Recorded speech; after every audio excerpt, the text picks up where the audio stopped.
नमस्कार दोस्तों, मैं हूं शिवम पांडे और आप सभी का स्वागत है आपके अपने चैनल ट्रिक पॉइंट में।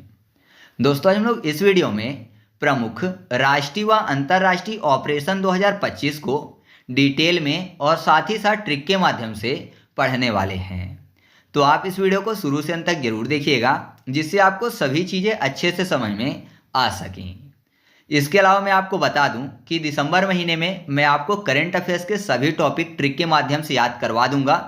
तो प्लेलिस्ट की जो लिंक है आपको कमेंट बॉक्स में पिन की हुई मिल जाएगी। तो अगर आपने अभी तक प्लेलिस्ट की और वीडियो नहीं देखी है तो आप प्लेलिस्ट में जाके सभी वीडियो को देख सकते हैं। तो देरी ना करते हुए चले इस वीडियो को शुरू करते हैं। तो सबसे पहले बात कर लेते हैं ऑपरेशन फाल्कन की। इसका उद्देश्य असम में गैंडे के शिकार को रोकना है। यह वन्यजीव अपराध विरोधी अभियान है। इसे असम पुलिस व वन विभाग द्वारा शुरू किया गया था। तो कैसे याद रखेंगे कि यह असम राज्य से संबंधित है। फाल्कन में आपको शब्द मिल जाएगा फलक।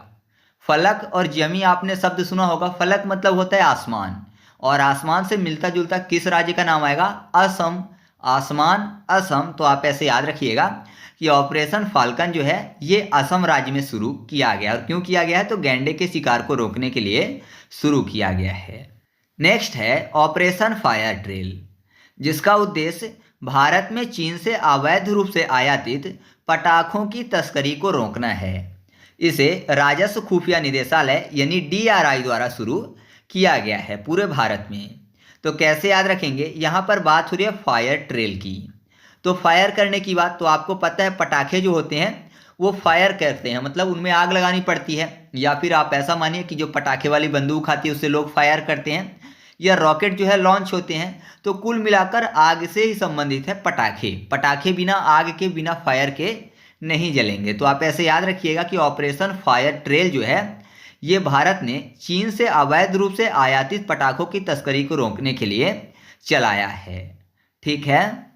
नेक्स्ट है ऑपरेशन सागर बंधु। यह जो ऑपरेशन है इसका उद्देश्य चक्रवात प्रभावित श्रीलंका के राहत बचाव हेतु कार्य करना था। यानी भारत द्वारा यह जो ऑपरेशन है यह चलाया गया था श्रीलंका की मदद करने के लिए। तो किस चक्रवात से श्रीलंका प्रभावित हुआ था तब यह ऑपरेशन चलाया गया? तो यह चक्रवात का नाम है दितवाह चक्रवात। दितवाह चक्रवात का जो नामकरण है याद रखिएगा, यह किया है यमन ने। और इस चक्रवात से सर्वाधिक रूप से श्रीलंका प्रभावित हुआ है, और भारत के जो दक्षिणी राज्य हैं यह भी प्रभावित हुए हैं। तो आपको इतनी चीज़ें सागर बंधु के बारे में याद रखनी है। कैसे याद रखेंगे कि यह श्रीलंका से संबंधित है? तो सागर बंधु में आपको शब्द मिल जाएगा सागर को बांधूं। और सागर को बांधने का काम किसने किया था? राम भगवान ने किया था। क्यों? क्योंकि उनको लंका जाना था सीता माता को लाने और रावण को मारने। तो आप ऐसे आसानी से याद रख लोगे कि सागर को बांधने का काम श्रीलंका जाने के लिए किया गया था, है ना, लंका जाने के लिए। तो आप ऐसे याद रखिएगा कि सागर बंधु जो है यह श्रीलंका के राहत बचाव हेतु चलाया गया है। नेक्स्ट है ऑपरेशन मिडास। इसे यूक्रेन द्वारा भ्रष्टाचार के विरोध में चलाया गया। तो कैसे याद रखेंगे? यहाँ पर यूक्रेन की बात हो रही है। तो ऐसा मानिए कि यू यानी आपका कोई कान खींचे, यूक्रेन, तो आपका कोई कान खींचे। तो जाहिर सी बात है अगर बहुत जोर से खींच देगा तो आप क्या हो जाएंगे? रोने लगेंगे और उदास हो जाएंगे। जैसे नॉर्मली छोटे बच्चे करते हैं, अगर उनका कोई कान खींच दे तो उदास हो जाते हैं, रोने लगते हैं। तो उदास से हो जाएगा मिडास। उदास मिडास दोनों बैच करते हैं। तो आप ऐसे याद रखिएगा कि इसका उद्देश्य क्या है? तो इसे यूक्रेन द्वारा भ्रष्टाचार के विरोध में चलाया गया। और इस ऑपरेशन ने यूक्रेन में राजनीतिक हलचल मचाई है, और राष्ट्रीय भ्रष्टाचार निरोधक ब्यूरो एंड विशेष भ्रष्टाचार निरोधक अभियोजक कार्यालय द्वारा इसको चलाया गया था पूरे यूक्रेन में। ठीक है। फिर अगला है ऑपरेशन सदर्न स्पीयर। इसे अमेरिका द्वारा चलाया गया। और मैं आपको बता दूं कि पश्चिमी गोलार्ध में नशीली दवाओं की तस्करी से जुड़े आतंकवादी नेटवर्क को निष्क्रिय करने के लिए इसको चलाया गया है। तो कैसे याद रखेंगे? यहाँ पर क्या लिखा हुआ है? Southern spear. तो स्पीयर को याद करने के लिए बियर कर लेते हैं, और बियर से क्या होता है? नशा होता है। तो यहाँ पर क्या लिखा हुआ है? नशीली दवाइयों की तस्करी से जुड़े आतंकवादी नेटवर्क को निष्क्रिय करना। तो आप ऐसे याद रखिएगा कि ऑपरेशन सदर्न स्पीयर जो है ये अमेरिका द्वारा नशीली दवाओं की तस्करी से जुड़े आतंकवादी नेटवर्क को निष्क्रिय करने के लिए चलाया गया है। ठीक है। नेक्स्ट है ऑपरेशन सुदर्शन चक्र। इसका उद्देश्य भारत के नागरिक एवं सैन्य प्रतिष्ठानों के लिए एक मजबूत और बहुस्तरीय सुरक्षा कवच बनाना है। यह एक 10 वर्षीय परियोजना है जिसका लक्ष्य 2025 तक राष्ट्रीय सुरक्षा को विस्तार देना है और इसकी जो घोषणा है 15 अगस्त 2025 को प्रधानमंत्री नरेंद्र मोदी जी द्वारा की गई थी। तो यहाँ पर क्या लिखा हुआ है, बहुस्तरीय सुरक्षा कवच बनाना, है ना। इसका उद्देश्य क्या है, भारत के नागरिक एवं सैन्य प्रतिष्ठानों के लिए एक मजबूत एवं बहुस्तरीय सुरक्षा कवच बनाना। तो सुदर्शन चक्र में आपको शब्द मिल जाएगा चक्र, और चक्र से मुझे याद आता है चक्रव्यूह, है ना। चक्रव्यूह आपको याद होगा कि चक्रव्यूह क्या होता था, एक रचना होती थी जिसमें बहुत सारे लेयर होते थे। तो यहाँ पर सुरक्षा कवच की बात हो रही है, वो भी बहुस्तरीय। तो चक्रव्यूह के अंदर जो फंस जाता था वो समाप्त हो जाता था, क्योंकि वो एक प्रकार का सुरक्षा कवच होता था और वो भी बहुस्तरीय होता था। तो आप ऐसे याद रखिएगा कि ऑपरेशन सुदर्शन चक्र जो है ये भारत के नागरिक एवं सैन्य प्रतिष्ठानों के लिए एक मजबूत एवं बहुस्तरीय सुरक्षा कवच बनाने के लिए चलाया गया है, और याद रखिएगा कि यह एक 10 वर्षीय परियोजना है। फिर अगला है ऑपरेशन अलर्ट। इसका उद्देश्य भारत से लगने वाली पाकिस्तान व बांग्लादेश की सीमा पर घुसपैठ और तस्करी को रोकना है, और यह ऑपरेशन जो है ये सीमा सुरक्षा बल यानी BSF द्वारा चलाया गया एक सुरक्षा अभियान है। कैसे याद रखेंगे, यहाँ पर बात हो रही है अलर्ट की, यानी अलर्ट रहने की। तो आपको पता है कि भारत को सबसे ज़्यादा कहाँ पर अलर्ट रहने की ज़रूरत पड़ती है, पाकिस्तान की तरफ, है ना। पाकिस्तानी सीमा में भारत को सबसे ज़्यादा अलर्ट रहने की ज़रूरत पड़ती है, और अभी वर्तमान में जो बांग्लादेशी हैं बहुत ज़्यादा भारत में घुसे आ रहे हैं, तो जाहिर सी बात है यहाँ भी भारत को अलर्ट रहने की ज़रूरत है। तो सेना सबसे ज़्यादा अलर्ट कहाँ पे रहती है, पाकिस्तान सीमा पर और बांग्लादेश सीमा पर। तो आप ऐसे याद रखिएगा कि ऑपरेशन अलर्ट जो है ये भारत से लगने वाली पाकिस्तान व बांग्लादेश की सीमा पर घुसपैठ और तस्करी को रोकने के लिए चलाया गया था। ठीक है। इसके बाद अगला है ऑपरेशन शिवा, जिसका उद्देश्य अमरनाथ यात्रा मार्गों व श्रद्धालुओं की सुरक्षा को मजबूत बनाना है। आपको पता है अमरनाथ यात्रा के लिए 2 रूट हैं, एक रूट है नीलग्रंथ से और दूसरा जो रूट है वो है पहलगाम से। आपको पता है पहलगाम में अभी हाल ही में आतंकी हमला हुआ था, जिस कारण से जो अमरनाथ यात्रा है इसके लिए काफ़ी ज़्यादा सुरक्षा बढ़ाई गई है। अमरनाथ यात्रा जो है वे 3 जुलाई से 9 अगस्त तक चलाई गई थी, और आपको पता ही है कि जो अमरनाथ है इसको तीर्थों का तीर्थ कहते हैं। अमरनाथ गुफा जो है ये श्रीनगर जम्मू कश्मीर में स्थित है, और याद रखिएगा कि हर वर्ष भारत की विभिन्न सुरक्षा एजेंसियां मिलकर यात्रियों की सुरक्षा के लिए इस ऑपरेशन को चलाती हैं। तो कैसे याद रखेंगे, यहाँ पर बात हो रही है ऑपरेशन शिवा की। एग्जाम में पूछा जाता है कि कौन सा ऑपरेशन किससे संबंधित था, तो यहाँ पर लिखा हुआ है ऑपरेशन शिवा, यानी जाहिर सी बात है शिवा अर्थात शिव भगवान से संबंधित होगा। और यहाँ पर क्या लिखा हुआ है, तीर्थों का तीर्थ, यानी सबसे बड़ा तीर्थ कौन सा कहलाया, अमरनाथ। तो ऑपरेशन शिवा शिव भगवान से संबंधित सबसे बड़ा तीर्थ कौन सा हो गया, अमरनाथ, क्योंकि इसको तीर्थों का तीर्थ कहते हैं। तो आप ऐसे याद रखिएगा कि जो ऑपरेशन शिवा है यह अमरनाथ से संबंधित है। ठीक है। नेक्स्ट है ऑपरेशन टिक्का, जो कि भारतीय सेना द्वारा कश्मीर में आतंकवादियों के खिलाफ चलाया गया है। यह पहलगाम में जो आतंकवादी हमला हुआ था उसके बाद इसको शुरू किया गया, जिसके अंतर्गत 2 आतंकवादी ढेर किए गए थे और उनके हथियार भी बरामद किए गए थे। तो कैसे याद रखेंगे, यहाँ पर बात हो रही है टिक्का की, याद करने के लिए कर लेते हैं टीका। मैंने आपको बताया कि पहलगाम हमले के बाद आतंकवादियों को साफ करने के लिए यह चलाया गया था। तो जाहिर सी बात है आपको पता ही होगा कि पहलगाम जब हमला हुआ था तो उसमें जो आतंकवादी थे उन्होंने धर्म पूछकर लोगों को मारा था। मतलब आप कह सकते हो कि टोपी और टीका देखकर लोगों को मारा था। जिनके सर पर टोपी नहीं थी, टीका लगा हुआ था, उनको मारा था। हिंदुओं को चुन चुन कर मारा था।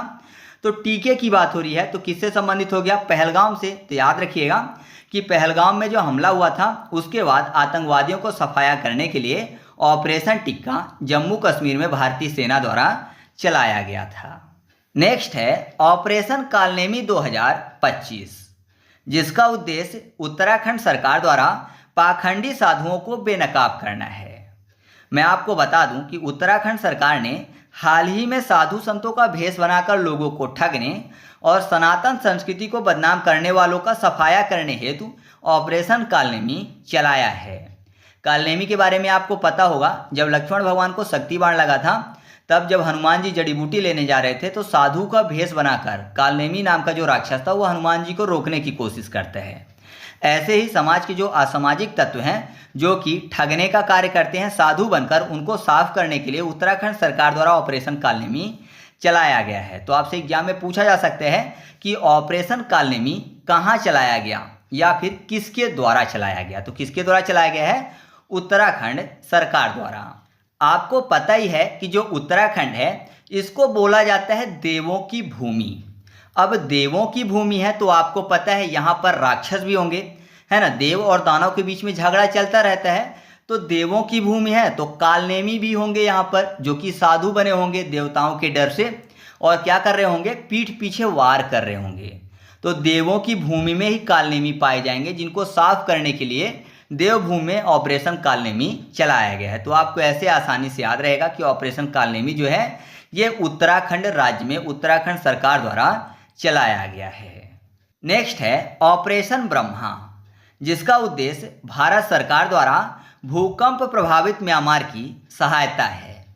28 मार्च 2025 को म्यांमार में एक विनाशकारी भूकंप आया था, जिसमें भारत सरकार ने ऑपरेशन ब्रह्मा के तहत राहत बचाव का कार्य किया था, यानी म्यांमार की काफ़ी ज़्यादा मदद की थी। म्यांमार जो है इसकी राजधानी है नईपीडॉ और मुद्रा है क्यात।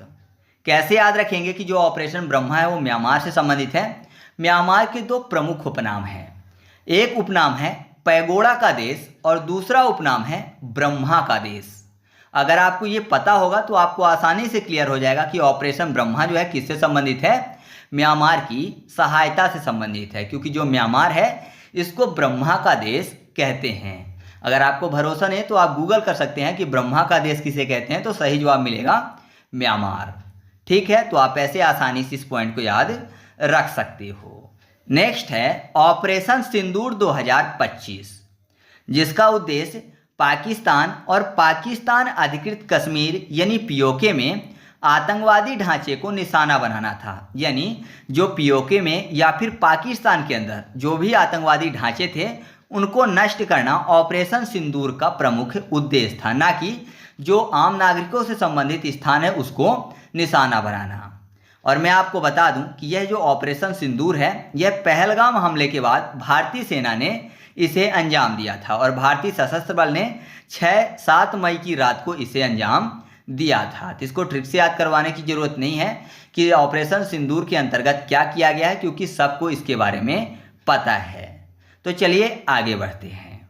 नेक्स्ट है ऑपरेशन सिंधु 2025, जिसका उद्देश्य ईरान से भारतीय नागरिकों की निकासी है। ईरान इजराइल युद्ध के बढ़ने के बाद इस ऑपरेशन को चलाया गया, जिससे कि जो भारतीय नागरिक ईरान में फंसे हुए हैं उनको वापस लाया जा सके। और ऑपरेशन सिंधु के अंतर्गत 4429 लोगों को भारत वापस लाया गया। कैसे याद रखेंगे? यहाँ पर देखिए सिंधु में आपको शब्द मिल जाएगा सीन धू। सीन मतलब देखने से संबंधित हो गया, सीसा सीन, और धू को कर लेते हैं धुधला, यानी सीन जो है कैसा हुआ?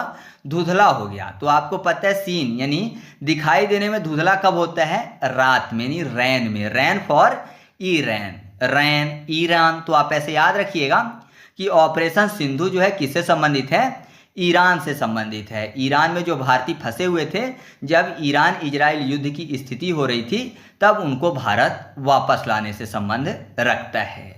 नेक्स्ट है ऑपरेशन डेविल हंट 2025, जिसका उद्देश्य भीड़ के हमलों व तोड़फोड़ की घटनाओं को रोकना था।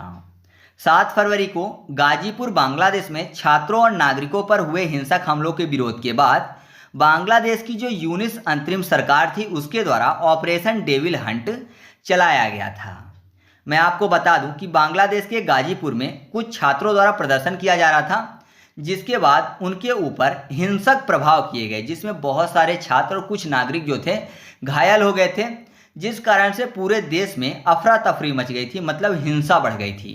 और आपको पता है वहाँ की प्रधानमंत्री थी शेख हसीना, उनकी सरकार गिर गई थी, जिसका फ़ायदा उठाकर यूनिस सरकार ने, मतलब यूनिस जो था वहाँ पर अंतरिम सरकार उसने बनाई और उसने इसका सहारा लेकर, मतलब ये जो घटना हुई थी इसका सहारा लेकर जो शेख हसीना की पार्टी के लोग थे उनको भी बहुत ज़्यादा क्या किया था, गिरफ्तारी करवाई थी और शेख हसीना जो थी वो देश छोड़कर चली गई थी। तो डेविल हंट के जरिए उसने दो काम किए थे। पहला, जो भीड़ थी उसके हमले और तोड़फोड़ को रोका था जिससे देश में शांति बनाई जा सके, और जो शेख हसीना थी यानी जो विरोधी पार्टियां थी उनके नेताओं को क्या किया था, गिरफ्तार करवाया था। ठीक है, तो वहाँ की जो सरकार थी पूरी तरह से अस्त व्यस्त हो गई थी। तो कैसे याद रखेंगे, यहाँ पर डेविल हंट की बात हो रही है।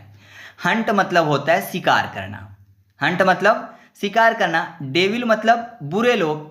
तो बांग्लादेश की बात है तो कैसे याद रखेंगे, बांग्लादेश को याद करने के लिए पगला देश कर लेते हैं। मतलब ऐसा मानिए कि देश जो है पगला गया है, तो पगला देश है, वहाँ के सभी लोग पागल हो चुके हैं। तो जाहिर सी बात है कि पागल हो गए हैं तो किसी के ऊपर भी हमला कर देंगे, कोई भी होगा उसके साथ मारपीट करेंगे। तो जाहिर सी बात है ऐसे लोगों का शिकार किया जाएगा क्योंकि वो डेविल हो गए हैं, एक तरह के राक्षस हो गए हैं।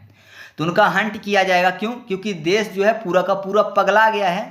तो पगला देश का सभी मिलकर क्या करेंगे, हंट करेंगे, शिकार करेंगे। तो याद रखिएगा कि ऑपरेशन डेविल हंट जो है किससे संबंधित है, बांग्लादेश से संबंधित है। बांग्लादेश में जब हिंसा हुई थी तो उसकी भीड़ को क्या करने के लिए, रोकने के लिए इसको चलाया गया था।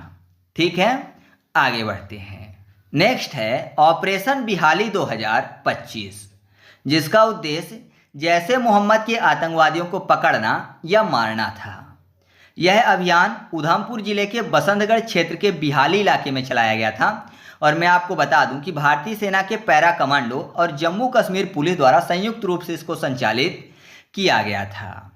तो इसको ट्रिक से बताने की जरूरत नहीं है क्योंकि ऑपरेशन बिहाली जो नाम है, तो बिहाली नाम बिहाली क्षेत्र के नाम पर रखा गया है ना। जो जम्मू कश्मीर का उधमपुर जिला है उसके बसंतगढ़ क्षेत्र में एक इलाका है जिसका नाम है बिहाली। तो यहीं पर ऑपरेशन चलाया गया था आतंकवादियों के खिलाफ, जिसको नाम दिया गया था ऑपरेशन बिहाली। तो जब बात होती है जम्मू कश्मीर की तो आपको पता है वहां पर ऑपरेशन किसके लिए चलाए जाते हैं, आतंकवादियों को मारने के लिए। ठीक है, तो सीधा सा क्लियर है, ट्रिक बताने की जरूरत नहीं है। ठीक ऐसे ही एक ऑपरेशन है ऑपरेशन नादेर, जिसका उद्देश्य त्राल के नादेर क्षेत्र में सक्रिय आतंकवादियों को खत्म करना है। और भारतीय सेना, जम्मू कश्मीर पुलिस और सीआरपीएफ द्वारा इसको संचालित किया गया था।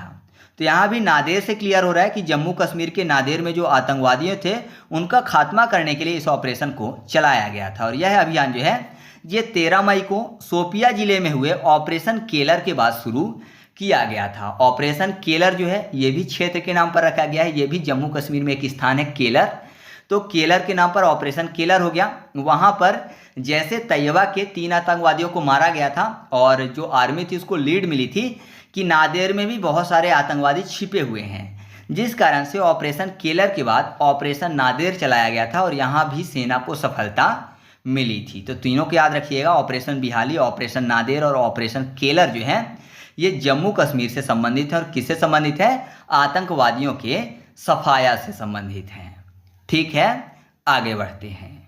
नेक्स्ट है ऑपरेशन कगार 2025, जिसका उद्देश्य नक्सलियों का उन्मूलन और माओवाद की राजनीतिक विचारधारा को खत्म करना है। इसे गृह मंत्रालय द्वारा शुरू किया गया है और इसका अन्य नाम है ब्लैक फॉरेस्ट। और मैं आपको बता दूं कि छत्तीसगढ़ और तेलंगाना के बीच स्थित क्षेत्रों में भारतीय सुरक्षा बलों द्वारा इस ऑपरेशन को चलाया जा रहा है। अब यहाँ पर देखिए कगार में आपको शब्द मिल जाएगा काग। काग मतलब होता है कौवा। अब बात हो रही है नक्सली और माओवाद की, तो आपको पता है जो नक्सली और माओवादी होते हैं ना, ये जंगलों में पक्षियों की और जानवरों की आवाज़ निकालकर एक दूसरे को संकेत भेजते रहते हैं, एक दूसरे को मैसेज भेजते रहते हैं और किसी को पता भी नहीं चलता। तो कभी कौवे की आवाज़, कभी मोर की आवाज़, कभी किसी की आवाज़ निकालते हैं और एक दूसरे को संदेश देते हैं। कौन? नक्सलवादी और माओवादी। तो काग की आवाज़ यानी कौवे की आवाज़ से भी संदेश देते हैं। तो आप ऐसे याद रखिएगा कि ऑपरेशन कगार जो है किससे संबंधित है, नक्सलवादियों और माओवादी से संबंधित है। ठीक है, मतलब कि इनका उन्मूलन करना और इनके राजनीतिक विचारधारा को खत्म करके इनको मुख्य धारा में वापस लाना। नेक्स्ट है ऑपरेशन संकल्प 2025, जिसका उद्देश्य 2026 तक नक्सलवाद को समाप्त करना है। इसे छत्तीसगढ़ के बीजापुर जिले के करगे गुट्टा पहाड़ी के आसपास संचालित किया जा रहा है। मतलब छत्तीसगढ़ और तेलंगाना का जो बॉर्डर वाला क्षेत्र है वहीं पर इसको भी संचालित किया जा रहा है। और इसमें 24,000 से अधिक सुरक्षा बल भाग ले रहे हैं। मुख्य रूप से मैं आपको बता दूं कि ऑपरेशन संकल्प जो है वो ऑपरेशन कगार की तरह ही है, मतलब दोनों एक दूसरे से संबंधित हैं। कैसे याद रखेंगे, यहाँ पर देखिए नक्सलवाद में ना के बाद आपको शब्द मिल जाएगा कसल, नक्सल, और यहाँ पर संकल्प में संकल्प, ठीक है, आधा का सा और ला, और यहाँ पर देखिए सा का और ला संकल्प में भी आपको मिल जाएगा। तो दोनों मिलते जुलते शब्द हैं, तो आप आसानी से याद रख सकते हो। बाकी ऑपरेशन कगार और ऑपरेशन संकल्प एक दूसरे से ही जुड़े हुए हैं, ठीक है। नेक्स्ट है ऑपरेशन राइजिंग लॉयन 2025। इसे इजरायली सेना द्वारा शुरू किया गया था। इसका उद्देश्य ईरान के यूरेनियम संवर्धन को रोकना व परमाणु स्थलों को समाप्त करना है। मतलब सीधा तो समझिए कि यह इजराइल द्वारा ईरान को परमाणु संपन्न होने से रोकने के लिए उठाया गया एक कदम था। इजराइल नहीं चाहता है कि ईरान जो है वो परमाणु संपन्न देश बने, जिससे आगे चलकर इजराइल को किसी बड़े संकट का सामना करना पड़े। इस कारण से उसने क्या किया है, जहां भी उसको आशंका थी कि यहाँ पर परमाणु कार्यक्रम चल रहे हैं, वहां पर उसने हमला किया है।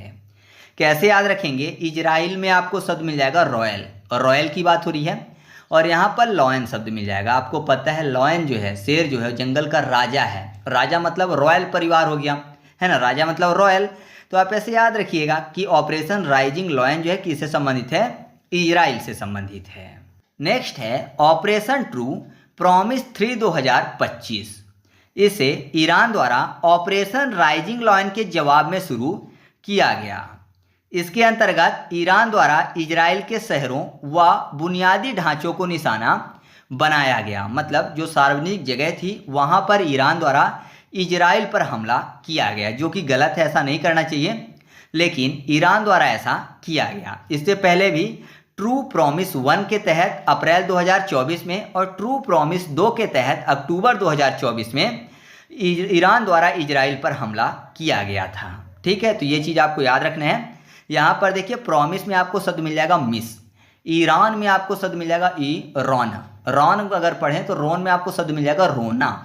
तो अगर कोई किसी को मिस करता है, याद करता है, तो रो भी सकता है उसके लिए, है ना, मिस कर रहा है बहुत ज़्यादा तो रो रहा है, तो रोना आएगा मिस करेंगे। तो आप ऐसे याद रखिएगा कि ऑपरेशन ट्रू प्रॉमिस 3 जो है ये ईरान द्वारा चलाया गया था, ठीक है। नेक्स्ट है ऑपरेशन मिडनाइट हैमर। इस ऑपरेशन को अमेरिका ने अंजाम दिया। इसका जो उद्देश्य है वह ईरान के 3 परमाणु सुविधाओं पर हमला करना था। यह ईरान इजराइल युद्ध का एक हिस्सा था। मतलब जब ईरान इजराइल का युद्ध हो रहा था तब अमेरिका ने क्या किया, ईरान के 3 परमाणु स्थलों पर क्या किया है, हमला किया है, जहां पर उसको आशंका थी कि यहाँ पर परमाणु कार्यक्रम चल रहा है। तो युद्ध के दौरान ही अमेरिका ने भी ईरान पर 3 जगह हमला किया था। कैसे याद रखेंगे कि यह किसका ऑपरेशन है, तो यहाँ पर देखिए हैमर में आपको शब्द मिल जाएगा है मर, मरने की बात हो रही है, और अमेरिका में आपको शब्द मिल जाएगा अ मैरी, यानी मरी शब्द मिल जाएगा। तो यहाँ भी मरने की बात और हैमर में भी मरने की बात। तो आप ऐसे याद रखिएगा कि ऑपरेशन मिडनाइट हैमर जो है यह अमेरिका द्वारा चलाया गया था। मतलब अमेरिका द्वारा क्या किया गया था, ईरान के 3 परमाणु सुविधाओं पर हमला किया गया था। नेक्स्ट है ऑपरेशन ओलिविया 2025। इसका उद्देश्य ऑलिव रिडले कछुओं को उनके प्रजनन और घोंसले के मौसम के दौरान सुरक्षित रखना है। यह जो है उड़ीसा के गहिरमाथा समुद्र तट पर आसपास तटीय क्षेत्रों में चलाया जाता है। और मैं आपको बता दूं कि यह भारतीय तटरक्षक द्वारा हर वर्ष नवंबर से मई महीने तक चलाया जाता है। भारत में जो ऑलिव रिडले कछुए हैं ना, ये कहाँ पर पाए जाते हैं, तो ये उड़ीसा के तट में ही पाए जाते हैं। तो ये कछुओं से संबंधित हो गया, आपने सुना भी होगा ऑलिव रिडले, तो कछुओं से संबंधित है। और यहाँ पर ऑलिव से ओलिविया यानी ऑपरेशन ओलिविया, तो अलग से ट्रिक बताने की जरूरत नहीं है, काफ़ी ज़्यादा महत्वपूर्ण है। ये काफ़ी समय से यह ऑपरेशन चलाया जा रहा है, तो आप इसको याद रखिएगा। नेक्स्ट है ऑपरेशन मुस्कान। इसका उद्देश्य लापता बच्चों को ढूंढना व उन्हें बचाना है। यह ऑपरेशन गृह मंत्रालय की महत्वपूर्ण परियोजना है। इसका अन्य नाम है ऑपरेशन इस्माइल। और मैं आपको बता दूं कि इसकी शुरुआत सितंबर 2014 से गाजियाबाद पुलिस द्वारा किया गया था। पहली बार मतलब ऑपरेशन मुस्कान जो है वो गाजियाबाद पुलिस द्वारा 2014 में किया गया था, जिसमें 227 बच्चों को बचाया गया था। और गाजियाबाद पुलिस की सफलता से प्रेरित होकर ही गृह मंत्रालय ने इस अभियान को जुलाई 2015 से पूरे देश में चलाया है। तो ये हर वर्ष अब ऑपरेशन मुस्कान जो है चलाया जाता है, जिसके अंतर्गत बहुत सारे लापता बच्चों को ढूंढकर उन्हें बचाया जाता है, बहुत सारों की घर वापसी करवाई जाती है, कईयों को अनाथ आश्रम पहुंचाया जाता है, जो जहां से आते हैं उनको वहां पर पहुंचाया जाता है। ठीक है, तो आप ऐसे आसानी से याद रखिएगा कि जो लापता बच्चे होते हैं अगर उनको उनके परिवार से मिला दिया जाए तो जाहिर सी बात है परिवार वालों के चेहरे में भी मुस्कान आ जाएगी और बच्चों के चेहरे में भी मुस्कान आ जाएगी, है ना। तो ऑपरेशन मुस्कान किससे संबंधित हो गया? लापता बच्चों को ढूंढना और उन्हें बचाने से संबंधित। ठीक है, तो इस तरीके से अपना टॉपिक यहीं पर कंप्लीट हुआ। आपको वीडियो अच्छा लगा तो वीडियो को लाइक किए बिना मत जाइएगा और कमेंट करके जरूर बताइएगा कि आपको यह तरीका कैसा लगा, मतलब ट्रिक के साथ साथ डिटेल वाली वीडियो आपको कैसी लगी। तो चलिए मिलते हैं अगले वीडियो में, तब तक के लिए जय हिंद।